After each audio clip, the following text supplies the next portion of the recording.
नमस्कार। सांकेतिक भाषा के इस विशेष बुलेटिन में आप सभी का स्वागत है। आपके साथ मैं हूं शहला निगार। मेरे साथ है मेरी सहयोगी गार्गी शुक्ला, जो कि साइन लैंग्वेज में आप तक खबरों को पहुंचा रही हैं। शुरुआत हेडलाइंस के साथ। राष्ट्रपति द्रौपदी मुर्मू का मध्य प्रदेश दौरा। आज कूनो राष्ट्रीय उद्यान में सहरिया जनजाति के सदस्यों सहित चीता ट्रैकर्स और फील्ड टीम से करेंगी संवाद।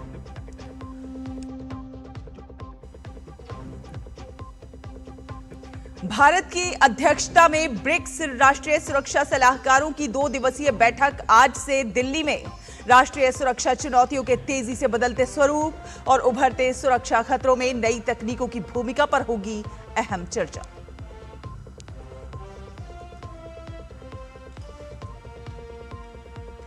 पश्चिम बंगाल में भाजपा सरकार का पहला पूर्ण बजट आज विधानसभा में होगा पेश। घोषणाओं पर टिकी सबकी निगाहें।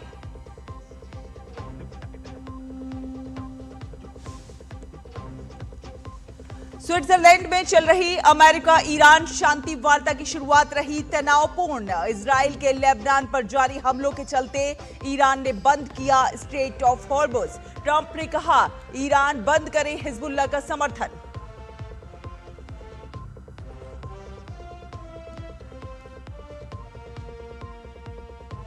और फीफा विश्व कप में बेल्जियम, ईरान और उरुग्वे के वर्ल्ड के बीच मुकाबला ड्रॉ। स्पेन ने सऊदी अरब को 4-0 से दी शिकस्त।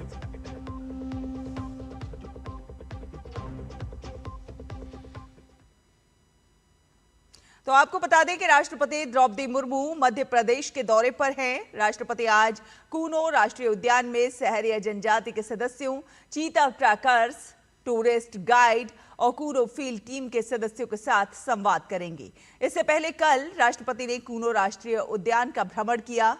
उन्होंने राष्ट्रीय उद्यान के चीता प्रबंधन क्षेत्र का अवलोकन किया। उन्हें प्रोजेक्ट चीता के संबंध में वन मंडलाधिकारी द्वारा जानकारी दी गई।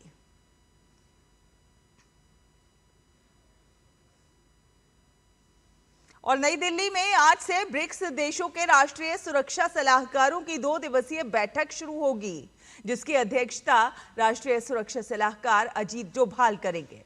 बैठक में साइबर सुरक्षा, डिजिटल खतरों, आर्टिफिशियल इंटेलिजेंस से जुड़े जोखिमों, आतंकवाद रोधी सहयोग और सूचना और संचार प्रौद्योगिकी के सुरक्षित उपयोग सहित विभिन्न गैर पारंपरिक सुरक्षा चुनौतियों पर चर्चा की जाएगी।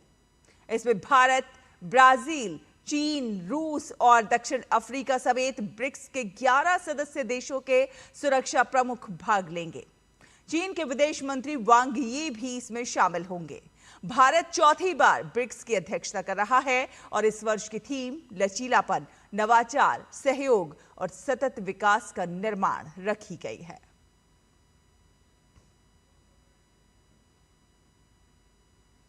पश्चिम बंगाल में हाल ही में हुए सत्ता परिवर्तन के बाद नई भाजपा सरकार आज अपना पहला पूर्ण बजट पेश करेगी और राज्य के वित्त मंत्री स्वप्न दास गुप्ता दोपहर 12 बजे विधानसभा में वित्त वर्ष 2026-27 का बजट प्रस्तुत करेंगे। मुख्यमंत्री शुभेंदु अधिकारी के नेतृत्व वाली सरकार के इस पहले बजट से कई बड़ी घोषणाओं की उम्मीद की जा रही है। माना यह जा रहा है कि सरकार रोजगार सृजन, नए निवेश आकर्षित करने और नई औद्योगिक नीति लागू करने पर विशेष ध्यान दे सकती है। इस बजट को राज्य की आर्थिक दिशा तय करने वाला महत्वपूर्ण दस्तावेज माना जा रहा है, जिस पर पूरे राज्य की नजरें टिकी हुई हैं।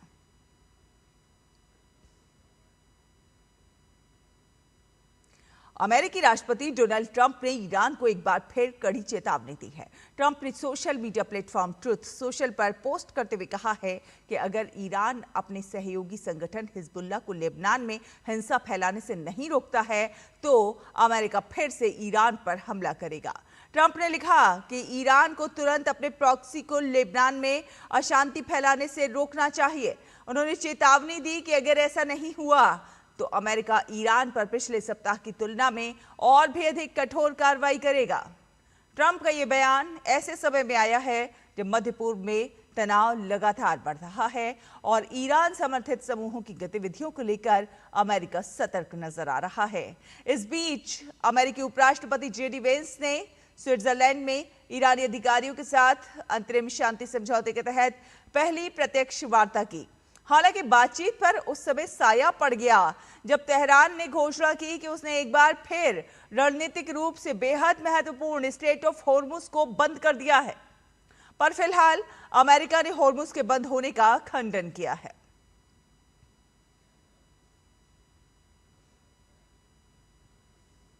तो आपको बता दें कि कच्चे तेल की कीमतों में एक बार फिर बढ़ोतरी दर्ज हुई है। आज ब्रेंट क्रूड फ्यूचर्स की कीमत में $1 प्रति बैरल की वृद्धि दर्ज हुई, जिसके बाद अब ये $81.66 प्रति बैरल हो गया।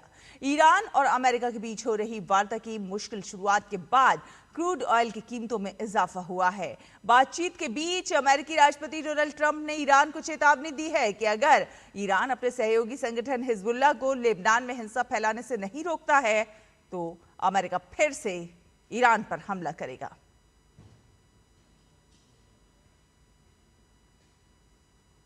कोलंबिया के राष्ट्रपति चुनाव मुकाबला बेहद रोमांचक और कांटे का बना हुआ है। लगभग सभी मतपेटियों की गिनती पूरी हो चुकी है और दक्षिणपंथी उम्मीदवार डे ला एस्प्रिएला अपने प्रतिद्वंदी सेपेडा से 1% से भी कम मतों के अंतर से आगे चल रहे हैं। डे ला एस्प्रिएला ने दावा किया है कि उन्होंने अमेरिका के राष्ट्रपति डोनाल्ड ट्रंप से बातचीत की है और ट्रंप ने उन्हें जीत की बधाई भी दी है। हालांकि प्रतिद्वंदी उम्मीदवार सेपेडा ने अभी हार स्वीकार नहीं की है। उनका कहना है कि अंतिम नतीजों से पहले सभी मतदान केंद्रों के मतपत्रों की औपचारिक कानूनी जांच, जिसे एस्क्रूटिनियो कहा जाता है, पूरी होने का इंतजार किया जाएगा।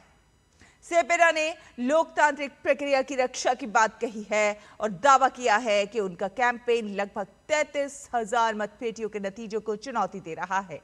वहीं निवर्तमान राष्ट्रपति गुस्तावो पेट्रो ने भी कहा है कि बेहद कम अंतर को देखते हुए अभी किसी विजेता की घोषणा नहीं की जा सकती है और अंतिम फैसला कानूनी जांच प्रक्रिया पूरी होने के बाद ही होगा।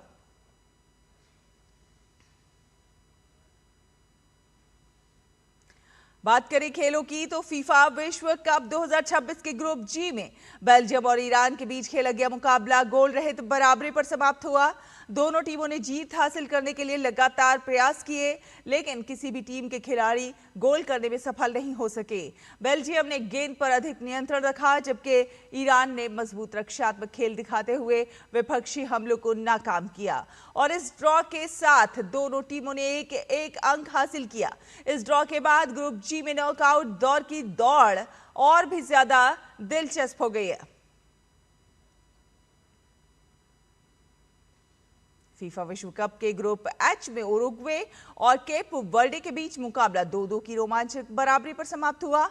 मैच में उरुग्वे ने शुरुआती बढ़त हासिल की, लेकिन केप वर्डे ने शानदार वापसी करते हुए मुकाबले को बराबरी पर ला दिया। दूसरे हाफ में दोनों पक्षों ने एक गोल और दागा, जिसने मुकाबले को 2-2 की बराबरी पर ला दिया। इस परिणाम के साथ दोनों टीमों ने महत्वपूर्ण 1-1 अंक हासिल किया। तो फीफा विश्व कप के ग्रुप एच में ही खेले गए एक अन्य मुकाबले में स्पेन ने सऊदी अरब को 4-0 से हराकर शानदार जीत दर्ज की। शुरुआती मिनटों से ही स्पेन ने आक्रामक खेल दिखाया और सऊदी अरब की रक्षा पंक्ति पर लगातार दबाव बनाए रखा। स्पेनिश खिलाड़ियों ने बेहतरीन पासिंग और फिनिशिंग का प्रदर्शन करते हुए 4 गोल दागे, जबकि सऊदी अरब की टीम पूरे मैच में संघर्ष करती नजर आई। इस बड़ी जीत के साथ स्पेन 4 अंक के साथ अपने ग्रुप में शीर्ष पर काबिज है। इसी के साथ इस विशेष बुलेटिन में फिलहाल इतना ही। मुझे, गार्गी को और हमारी पूरी टीम को दीजिए अनुमति। नमस्कार।